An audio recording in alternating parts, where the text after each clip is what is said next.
શકીએ.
સવારની મિત્રો મોર્નિંગ હોય, નેચરલ વાતાવરણ હોય અને નેચરલ વાતાવરણની અંદર જો તમે વરાળિયા પૌવા ખાઓ ને તો ખૂબ મજા આવે છે. એનો ચકલીઓનો કિલકિલાટ હોય, વાતાવરણ એકદમ શાંત હોય અને જે મજા આવે તે આજો વરાળિયા પૌવા મેં આજ બનાવ્યા હતા.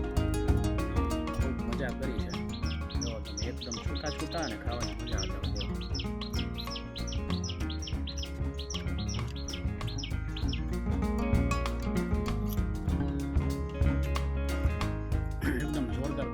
આદુ, મરચાં, લીલી ડુંગળી આ 3 વસ્તુ નાખીને આપણે સ્ટ્રોંગ વઘાર કર્યો હતો. પછી અંદર આપણે કશ્મીરી મરચું થોડુંક નાખ્યું અને હળદર 1 ચમચી જેટલી. અને બાકી વઘાર તમે આખો મેં તમને બતાવ્યો છે વિડીયોમાં. સાયલેન્ટ વઘાર કર્યો છે. અને તમને જોવાની જો વિડીયો ગમે તો લાઈક કરજો, શેર કરજો અને આમ જુઓ મિત્રો ખાવાની નથી મજા જ આવે. બટેટાને આપણે પાણીમાં કટકી કરી ઉકાળી લઈએ સારી. જેથી કરીને તમારું બટેટું છે ને જો એવું ભાંગે નહીં અને કડક નહીં. જેવું દાંત મારો ને અને રાળા થઈ જાય છે. ખાવાની ખૂબ મજા આવી મને. અને જો તમને વિડીયો સારો લાગ્યો તમે ઘરે એકવાર બનાવો, કેવું લાગે મને જરૂર કહેજો. ફરી મળશો નવા વિડીયો સાથે. જય ભારત, જય હિન્દ.